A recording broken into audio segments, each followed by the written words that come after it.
नमस्कार दोस्तों, मैं नितेश नेगी स्वागत करता हूं आपका बाजार आज तक चैनल के ऊपर।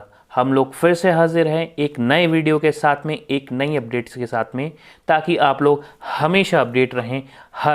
चाहे वो शेयर मार्केट हो, चाहे फाइनेंशियल की कोई भी एक्टिविटी हो। इस बार हम हाजिर हुए हैं हमारे पिछली वीडियो से संबंधित RateGain ट्रेवल्स के IPO की अपडेट्स को लेकर के। पिछली बार हमने देखा था, हमारे वीडियो पे हमने बहुत अच्छी रिसर्च करके ये बताया था आपको कि क्या इस कंपनी के फाइनेंशियल्स हैं, क्या इसका वर्किंग मॉडल है, किस किस सेक्टर्स के अंदर ये कंपनी बेसिकली काम कर रही है। अब अगर ये IPO अब लॉन्च हो चुका है और देखा जाए तो लोगों ने इसमें निवेश करना शुरू कर दिया है। कल इस IPO का आखिरी दिन है, आप निवेश कर सकते हैं। कल के बाद में फिर इसकी लिस्टिंग की तैयारी शुरू हो जाएगी। तो दोस्तों, आपके पास अभी भी मौका है इसके अंदर निवेश करने का। हमने जैसा कि इस IPO के बारे में बताया था कि बेसिकली ये लोग SaaS DaaS जैसे जो सिस्टम्स हैं उनके ऊपर वर्क करते ही है। Software based, distribution based, software maintenance, data maintenance, social media marketing, इन सभी तरह के कामों को ये कंपनी करती है और बहुत अच्छी ब्रांड लेवल की कंपनीज को सर्विस प्रोवाइड कराती है। हमने ये भी जाना था कि इनका 37% पार्ट जो है इनकम का वो करीब टॉप 10 कंपनियों से आता है और मोस्टली जो 70% तक का जो इनका मुनाफा है वो, या रेवेन्यू हम जैसे कह सकते हैं, वो नॉर्थ अमेरिका और कुछ कंट्रीज से आता है। तो कुछ पर्टिकुलर सेक्टर्स में, कुछ पर्टिकुलर एरिया से, कुछ पर्टिकुलर कंपनीज से इनका मुनाफा ज़्यादा आता है। तो इसके अंदर हम कह सकते हैं कहीं ना कहीं थोड़ा सा रिस्क फैक्टर भी है। लेकिन अगर कंपनीज के फाइनेंशियल्स को देखा जाए, पिछले 2 या 3 फाइनेंशियल्स पर नज़र डाली जाए, तो हम ये कह सकते हैं कि कंपनी ने अच्छी ग्रोथ की है और कोविड के टाइम में भी अच्छा खासा मुनाफा कमाया है। हालांकि पिछले सालों के मुताबिक अगर उसे कंपेयर किया जाए तो हम ये देखेंगे कि कोविड के टाइम में थोड़ा उनका मुनाफा कम हुआ है। पर हालांकि अभी कंपनी अच्छा ग्रोथ कर रही है और अपनी सर्विसेज को बढ़ा रही है। कंपनी पैसा जुटाना चाहती है मार्केट से, इसलिए फ्रेश इशू में कंपनी 375 करोड़ के शेयर्स आपके लिए लेके हाजिर हुई है, जिसका मार्केट में प्राइस उन्होंने 425 रुपये तक इन्वेस्टमेंट के लिए आपके लिए रखा है। तो लोगों ने इसमें निवेश करना शुरू कर दिया है। आइए हम लोग देखते हैं क्या इसका ग्रे मार्केट प्रीमियम चल रहा है, कितने लोग इसमें निवेश कर रहे हैं, अभी तक कितना इसमें निवेश हुआ है और कल के आखिरी दिन में क्या संभावना है कि कहां तक ये निवेश जा सकता है। तो चलिए हम लोग चलते हैं अपनी लैपटॉप स्क्रीन के ऊपर। आइए। तो दोस्तों, जैसा कि हमें पता है कि ये IPO लॉन्च हो चुका है 7 दिसंबर को RateGain ट्रेवल्स का। लोगों ने इसमें इन्वेस्टमेंट शुरू कर दी है और इसके GMP में भी अब धीरे धीरे तेज़ी आनी शुरू हो गई है। तो क्या है इसके अपडेट्स हम देखेंगे और जानेंगे कि क्या इसका आगे का GMP और लोगों ने कितना इंटरेस्ट इसके अंदर दिखाया है। तो दोस्तों, अगर इस IPO की सब्सक्रिप्शन की भी बात की जाए तो अभी तक QIBs ने इसे बिल्कुल भी इन्वेस्ट नहीं किया है, या कह सकते हैं इसमें बिल्कुल भी रुचि नहीं दिखाई है। अगर NIs की बात करें तो अभी तक 0.08 टाइम्स ही इसे सब्सक्राइब किया है। तो देखा जाए QIBs और NIs द्वारा इसमें निवेश अभी तक निराशाजनक रहा है। इन्होंने इसमें बिल्कुल भी रुचि नहीं दिखाई है। हालांकि अगर रिटेलर्स की बात की जाए तो रिटेल निवेशकों ने इसमें थोड़ी रुचि दिखाई है। अगर QIBs और NIs की से कंपेयर किया जाए तो अभी तक इसमें 3.98 टाइम्स इसे सब्सक्राइब किया गया है रिटेलर्स द्वारा।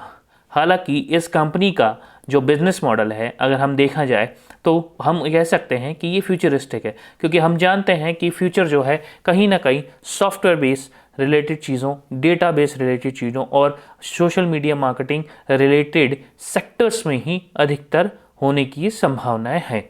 और कंपनी इन तीनों सेक्टर्स के अंदर काम कर रही है और बहुत से अच्छे या बड़ी कंपनीज को अपनी सर्विस प्रोवाइड कर रही है सॉफ्टवेयर के थ्रू, सॉफ्टवेयर डिस्ट्रीब्यूशंस के थ्रू, कस्टमाइज सॉफ्टवेयर्स के थ्रू, डेटा मेंटेनेंस के थ्रू और कहीं ना कहीं सोशल मीडिया मार्केटिंग्स के थ्रू भी वो कस्टमर्स तक पहुंचने का प्रयास कर रही है।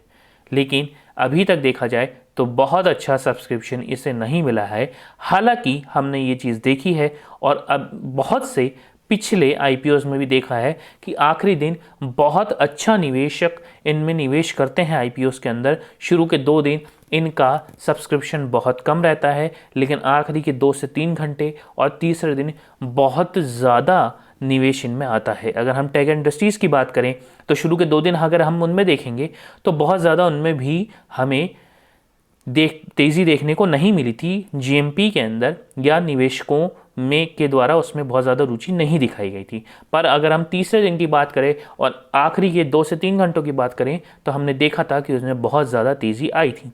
तो दोस्तों आपको ये भी देखना होगा कि कल इसमें कितनी तेज़ी बनी रहती है 12 बजे तक, 1 बजे तक। और अगर आपको लगे तो आपको इसमें निवेश करना चाहिए और आपको लगे कि इसका बिजनेस मॉडल स्ट्रॉन्ग है, इसके फाइनेंशियल बहुत स्ट्रॉन्ग है और आगे भी रहेंगे, तो आप निवेश के लिए जा सकते हैं। तो दोस्तों अगर अब हम इसकी जीएमपी की बात करें तो जीएमपी मार्केट में क्या इसका अभी करंट में चल रहा है, हमें उसे देखने की ज़रूरत है। तो अगर आज हम रात को 10 बजे तक 8 तारीख की बात करें कि इसका क्या जीएमपी रहा, तो ये अभी तक 15% के आसपास तक रहा है। मतलब हम ये कह सकते हैं कि हम इसमें 425 रुपये का एक शेयर खरीदेंगे और जिसमें हमें 64 रुपये के आसपास हमें इसमें तेज़ी देखने को अभी तक मिल रही है। तो दोस्तों अगर यही बात की जाए आज सुबह 10 बजे तक की, जैसा कि मैंने कहा कि ये चीज़ें चेंज होती रहती हैं, कभी ज़्यादा कभी कम। तो सुबह देखा जाए तो आज सुबह यह जीएमपी 95 के आसपास था, जो हम कह सकते हैं करीब 22% के आसपास इसमें तेज़ी देखने को मिली थी। हालांकि शाम तक इसमें बहुत ज़्यादा इन्वेस्ट ना होने के कारण इसमें बहुत ही ज़्यादा निवेश नहीं आया, तो इसलिए इसका जीएमपी डाउन हुआ है। अगर हम परसों की बात करें, मतलब कि अगर हम 7 तारीख की बात करें शाम की, तो इसका जीएमपी 90 रुपये था। करीब 21% के आसपास इसमें तेज़ी देखने को मिली थी, जो 8 तारीख को थोड़ा बढ़ गई थी, लेकिन आज शाम होते होते इसमें हमें गिरावट देखने को मिली है। तो क्या ये गिरावट कल भी जारी रहेगी, हमें इस चीज़ को भी देखना है। और अगर देखा जाए करंट के हिसाब से तो अभी 425 रुपये अगर इन्वेस्ट हम लोग कर रहे हैं और करंट जीएमपी के हिसाब से हमें 489 रुपीज़ इसमें मिल सकते हैं और 15% तेज़ी के हिसाब से। तो दोस्तों आपको इसके अंदर ये सब चीज़ों का ध्यान रखना है कि क्या है कंपनी, क्या इसके बिजनेस मॉडल्स हैं और इसके हिसाब से निवेश करना है। और कल आपको इसकी तेज़ी का ज़रूर ध्यान रखना है कि कहीं कल इसमें बहुत ज़्यादा निवेशक निवेश तो नहीं कर रहे। अगर कर रहे हैं तो डेफिनेटली हम ये कहेंगे कि इसका जीएमपी प्राइस आगे आने वाले समय में ऊपर और ज़्यादा जा सकता है, क्योंकि 20-22% तक की तेज़ी हम इसमें पहले ही देख चुके हैं। तो आप लोग भी ध्यान रखिएगा, कल आखिरी मौका है, कल आखिरी दिन है आपके पास में इसमें निवेश करने का, और आपको इसमें निवेश करना है कि नहीं ये फैसला आपको कल तक लेना है। तो हम आपको आगे भी इससे रिलेटेड अपडेट्स देते रहेंगे और चाहेंगे कि आपको हर जानकारी हम देने का प्रयास करें फाइनेंस, मार्केट, क्रिप्टो और हर टाइप की फाइनेंशियल अपडेट्स के लिए। तो दोस्तों जैसा कि हम सब ने देखा कि RateGain ट्रेवल्स का क्या आईपीओ अपडेट चल रहा है, क्या उसका ग्रीन मार्केट प्रीमियम चल रहा है, कितना लोगों ने उसमें रुचि दिखाई है और क्या उसका आगे अपडेट हो सकता है। तो आगे भी हम ऐसे अपडेट्स लेते रहेंगे और चाहेंगे कि आप भी हमसे जुड़े रहें। अगर आपको ये वीडियो पसंद आया हो तो ज़रूर इसे लाइक, शेयर और सब्सक्राइब करिएगा और हमें कमेंट बॉक्स में ज़रूर बताइएगा कि हम इसके और कैसे बेहतर बना सकते हैं और कैसे इसमें इम्प्रूवमेंट कर सकते हैं। और दोस्तों अगर आपको फाइनेंस रिलेटेड, बैंकिंग, इंश्योरेंस, इससे संबंधित किसी भी प्रकार के अपडेट्स चाहिए और हो सके तो नॉलेज चाहिए कि कैसे चीज़ें वर्क करती हैं, कैसे फाइनेंस में वर्क किया जाता है, कैसे क्या बैंकिंग सेक्टर होता है, क्या गवर्नमेंट की नई पॉलिसीज़ आ रही हैं, इन सभी अपडेट्स के लिए आप लोग जा सकते हैं हमारी वेबसाइट bazaarajtak.com पे, जिसका लिंक हमने नीचे स्क्रीन में दिया है और नीचे डिस्क्रिप्शन बॉक्स के अंदर भी आपको उसका लिंक ज़रूर मिलेगा। तो अगर आपको वहाँ पसंद आए चीज़ें तो वहाँ भी सब्सक्राइब ज़रूर करिएगा और हमसे जुड़े रहिएगा। तो दोस्तों हम मिलते हैं अपने अगले वीडियो के अंदर आप सभी के साथ में। जय हिंद, नमस्कार।